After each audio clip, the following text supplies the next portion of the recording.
Hi everyone. आज हम भारत में एपिस मेलिफेरा लिंग्विस्टिका का इतिहास विषय के साथ आपके समक्ष उपस्थित हैं। पुरातन काल से ही मनुष्य को मधुमक्खी तथा शहद की जानकारी थी। कीट वैज्ञानिकों के अनुसार पृथ्वी पर मधुमक्खी का प्रादुर्भाव मनुष्य से कई लाख वर्ष पूर्व हुआ था।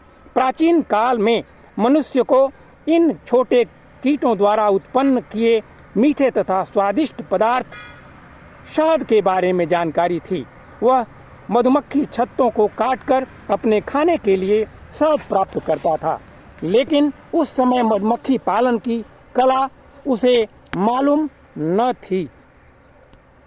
प्राचीन काल में भारत में भी मधुमक्खी पालन किसी न किसी रूप में किया जाता था।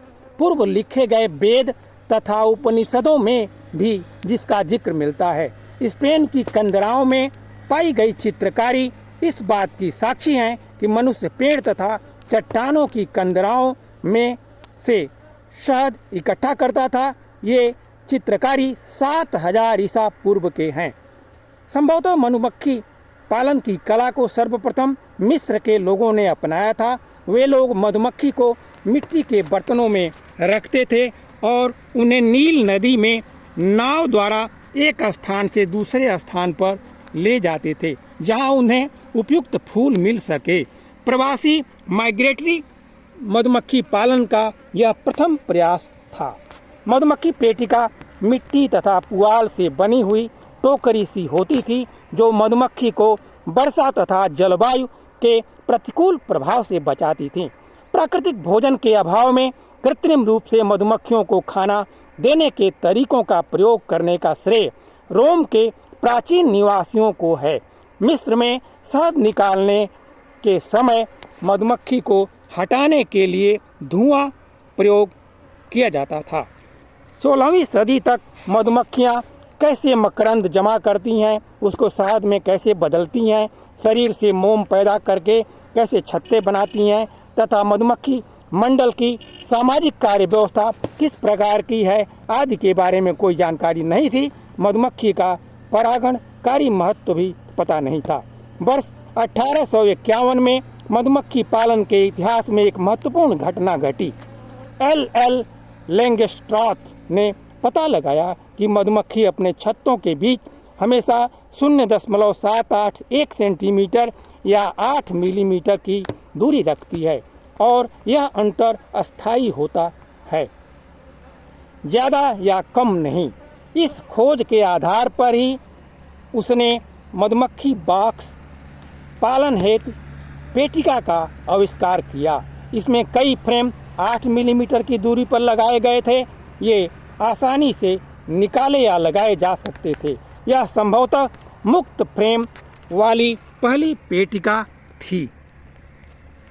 मधुमक्खी पालन के कई अन्य तथ्यों की खोज हुई। स्पेन के टोरिस नामक वैज्ञानिक ने पता लगाया कि एक रानी सारे मधुमक्खी मंडल की मां होती है।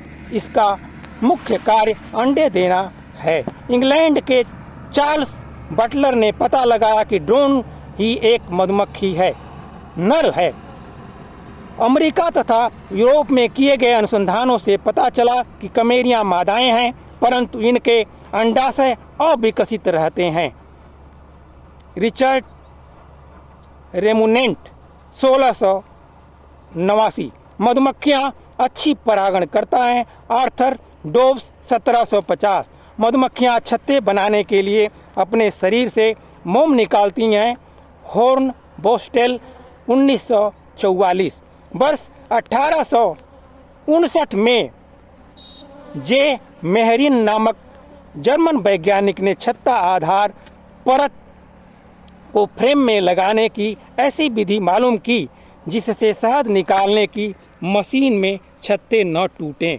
वर्ष 1862 में फ्रांस के कोलिन नामक व्यक्ति ने रानी अवरोधक जाली की खोज की, जिससे रानी को पेटिका के मधु वाले भाग में जमा से रोका जा सके, जहां वह अंडे न दे पाए। भारत में मधुमक्खी पालन विकास विज्ञान पिछड़ा ही रहा। इसका इतिहास इस विषय के प्रति केवल उदासीनता एवं उपेक्षा की कहानी ही माना जा सकता है। मधुमक्खी पालन को वैज्ञानिक विषय का रूप दिया ही नहीं गया।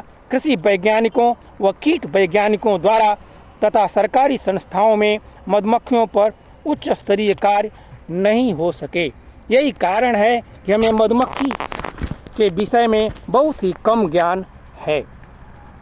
यूरोपीय मधुमक्खी एपिस मेलिफेरा लिंग्विस्टिका पर किए गए अनेक तथ्यों का अन्वेषणों का पाश्चात्य वैज्ञानिकों ने पता लगाया। भारत में एक अंग्रेज पादरी न्यूटन ने 1911 से 1917 तक कार्य करके भारतीय मधुमक्खी एपिस सिराना इंडिका के लिए उपयुक्त मधुमक्खी पालन की पेटिका बनाई, जो सारे देश में न्यूटन हाइव के नाम से प्रसिद्ध है और जो अभी भी प्रयोग में लाई जाती है।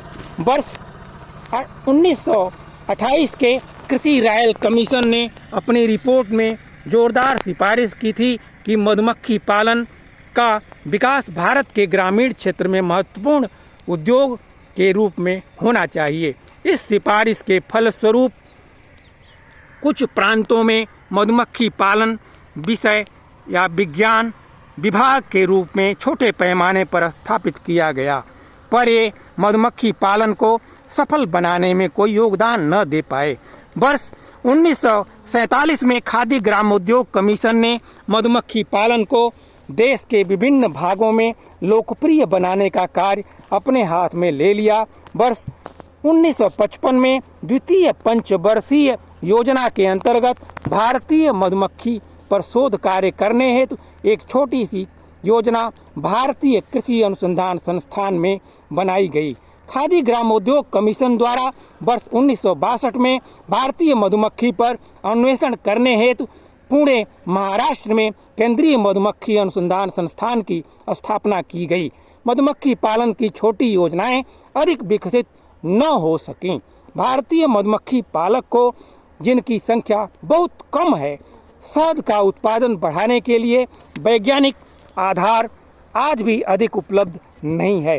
भारतीय मधुमक्खी के व्यवहार, खान पान एवं उस पर विभिन्न प्रकार की जलवायु वाले प्रदेशों में क्या असर पड़ता है, इन सब का पूरा ज्ञान न होने के कारण ही आज भी मधुमक्खी पालन से औसत केवल 5 किलोग्राम शहद मिलता है, जबकि यूरोपीय मधुमक्खी एपिस मेलिफेरा लिंग्विस्टिका की उन्नत किस्में 25 से 40 किलोग्राम शहद दे सकती हैं। पर इसमें भारतीय मधुमक्खी का दोष नहीं है, दोष है कृषि वैज्ञानिकों का तथा उन लोगों का जो मधुमक्खी पालन के प्रति अब भी उदासीनता का व्यवहार करते हैं। मधुमक्खी उन लोगों की ऋणी है जो उन पर कार्य करते हैं।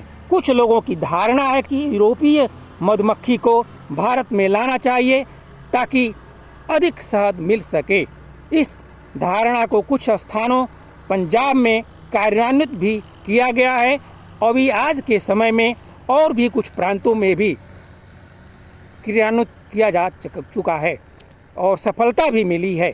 अभी तक यूरोपीय मधुमक्खी का पालन पोषण पंजाब राज्य तथा हिमाचल प्रदेश एवं उत्तर प्रदेश और भी कुछ राज्यों में सीमित तौर पर किया जा रहा है। आवश्यकता इस बात की है कि एपिस सिराना इंडिका पर सुसंगठित एवं सुचारू रूप से अन्वेषण किए जाएं, इसकी नई किस्में बनाई जाएं और उन तरीकों का इस्तेमाल हो जिससे शहद आदि की पैदावार बढ़ सके। भारतीय मधुमक्खी की क्षमता 15 से 50 किलोग्राम शहद देने की है, पर यह केवल विज्ञान के द्वारा ही संभव एवं प्राप्त हो सकेगा। हमें उम्मीद है ये एक जानकारी जो हमने आज आपके समक्ष रखा अच्छा लगा होगा।